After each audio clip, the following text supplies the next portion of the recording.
Are the West Virginia Mountaineers getting ready to take a major risk with future football schedules, and will it be a mistake? That's what we're going to talk about today, and we're going to do that right after this word from our sponsor. Ladies and gentlemen, this episode is brought to you by Dutch Miller Automotive, where friends and family pricing means you get the best deal right up front on any new or pre-loved vehicle in stock every time. With brands like Chevrolet, Chrysler, Dodge, Jeep, Ram, Kia, Hyundai, Ford, GMC, Buick, and Subaru, the Dutch Miller Automotive family is always growing and ready to put you in the car or truck you've been searching for. Check out our inventory across West Virginia at DutchMillerAuto.com or come in today to the home of friends and family pricing, only at a Dutch Miller Automotive store near you. What is up? Welcome in. Come in and make yourself comfortable. Belly yourself up to the bar. Let me pour you out another shot of top shelf college football content. You have landed yourself on another episode of Couz's Corner. I am Couz. I appreciate you tuning into today's episode. And on tap today, we are once again talking about West Virginia, this time about future football schedules. I've been thinking about doing this video for a while, just hadn't pulled the trigger on it yet, but I decided today was the day to do so. First off, when you look at future football schedules for West Virginia, I attended a recent Coaches Caravan event where Wren Baker did a Q&A in front of the fans there at the event. And one of the things they talked about was future scheduling. And he did make a comment that they are basically waiting to see what goes on with realignment before they continue filling out their future schedules. Now, right now, their schedules are fully made for the next couple of seasons, but they still have a few games to add between 2026 and 2032. But they're waiting to see what happens. Now, obviously, we all know the ACC right now is in danger of imploding because of the lawsuits with Clemson and Florida State against the ACC. All of that's going on. That's been well talked about on my channel and many others. We're all aware of that. Obviously, Wren couldn't go into a lot of details. He didn't mention the ACC specifically or nothing like that, but he did say we're waiting to see what happens. Reading between the lines, what I'm thinking is, in his mind, he's thinking some of these teams, we could end up being in the same conference as teams like Pitt, who he wants to keep on the schedule every year. Teams like Virginia Tech, these other teams that could potentially end themselves on the schedule in the future, West Virginia could end up being in the same conference as those teams. And if that's the case, the conference schedule, the Big 12, or assuming it would be the Big 12 in that case, the Big 12 would end up being the one scheduling those games because they're responsible for the conference schedule. Then West Virginia would have to look outside of those teams for their Power 4 non-con opponents, and heck, maybe even for the Group of 5 opponents. Who knows? But I think he's focused more on the Power 4 opponents when it comes to realignment, even though the Group of 5 conferences are involved in realignment too. But I'm not sure that matters as much if you're scheduling, your Group of 5 opponents. I'm not sure you care what conference they're from in that case. But the other thing he mentioned was the SEC. Now, West Virginia, let's pull up their future football schedule here over at fbschedules.com. As you can see, starting in 2026, West Virginia has a home and home with Alabama in 26 and 27, then a neutral site game schedule with Tennessee in 2028. Now, those 3 games are in danger, in my opinion, of being canceled. First off, the SEC is thinking really long and hard about going to 9 conference games instead of the 8 that they're currently playing. If they do that, do you think they're going to drop their FCS opponent? Not happening. Do you think they're going to drop a Group of 5 opponent? Likely not happening. They will probably drop a Power 4 non-conference opponent from their schedule. If you're Alabama and you have, let's say they add, Oklahoma to your schedule, do you want to drop the game against, Alabama A&M, or do you want to drop the game against West Virginia? And I'm using Alabama. I don't even know if there is an Alabama A&M. I'm just using that let's use South Alabama because I know that's a school. Do you want to drop your game against South Alabama, or do you want to drop your game against West Virginia? Which one would be smarter? Drop the game against West Virginia because the SEC doesn't need to play that Power 4 non-conference opponent because they already get the benefit of the doubt when it comes to the college football playoff because of their strength of schedule. And Should they get the benefit of the doubt? Probably so. The SEC is a very tough conference. It's the deepest conference in football. I don't argue that. That's fair. That's a fair point. But that also segues perfectly into the next topic of conversation when it comes to scheduling, and that is Wren Baker and Neil Brown have both talked a lot, or at least in past interviews, about wanting to revamp the way they do their scheduling. West Virginia for several years has been one of the only, I don't want to say the only, but one of a few Power 5 schools that have scheduled 2 Power 5 opponents in their non-conference games. And according to Neil Brown, he thinks it has hurt them during the time he's come over and transitioned as coach, trying to rebuild the program, rebuild the roster, rebuild the culture. He thinks it hurt because there were a couple times they could have used that extra win on their schedule to get into bowl games, to get those extra practices in at the end of the year, to help with PR, more positivity around the program, maybe even help in recruiting, all those things. And he thinks playing those extra Power 5 opponents has hurt West Virginia in the long run. But so they've made the decision to start scheduling less Power 4 opponents at a conference. As you can see, starting in 25, West Virginia only has 1 Power 4 opponent on the schedule in the non-conference games. It's Pitt in 25. It's Alabama in 26 and 27, Tennessee in 28, Pitt again in 29, 30, 31, and 32.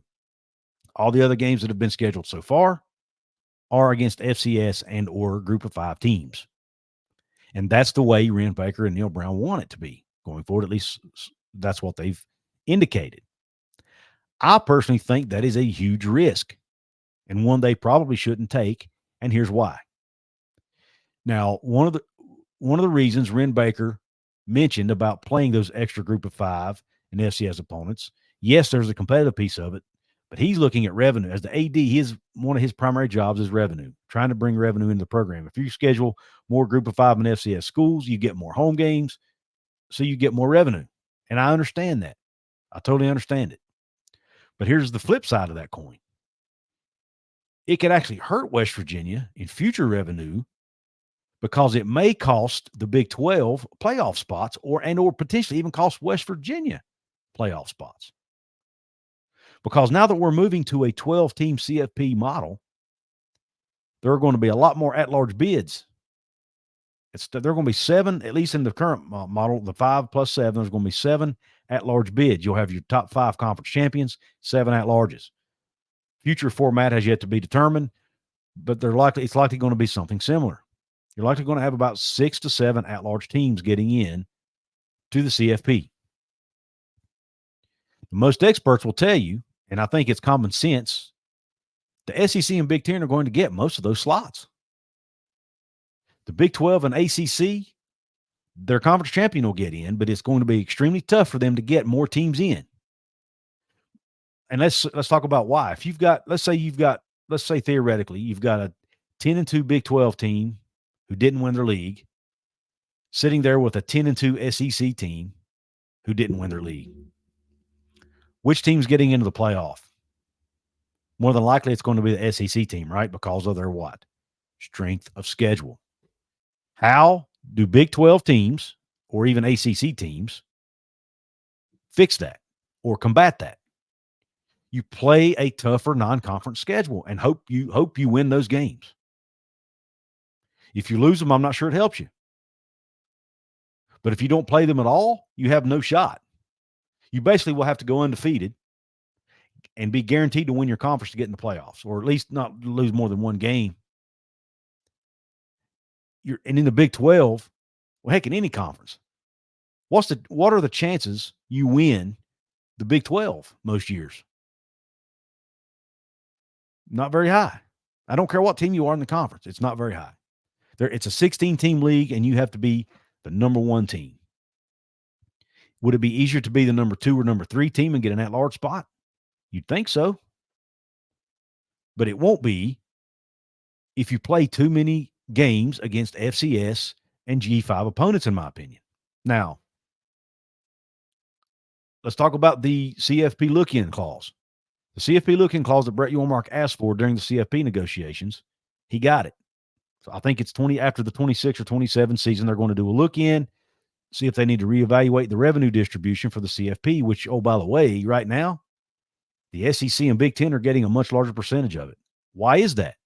Because they've had more teams in the CFP in years past, and they use that as leverage. And the Big 12 and ACC basically had no leverage because the SEC and Big Ten were threatening to take their ball and go home and leave these other two leagues in the dust. So for them to keep their seat at the table, they needed to give the SEC and Big Ten basically at least most of what they asked for, which was a higher percentage of the CFP revenue. The Big 12 wants a shot to get a larger piece of that revenue pie, and they're banking on getting more teams into the CFP for the next couple of seasons than they have in the past, a higher percentage. Going to be hard to do that if you're scheduling too many games non-conference against Group of Five and FCS opponents. That's just my opinion. I think West Virginia, if they want to have a greater chance of getting into the college football playoff in the future, they need that strength of schedule. Take my phantom out of it. The fact I love those exciting games against Power 5 schools. It's exciting to open the season with Penn State and then have Pitt in 2 more weeks. It's great stuff. And we would miss that as fans. But taking that out of the equation,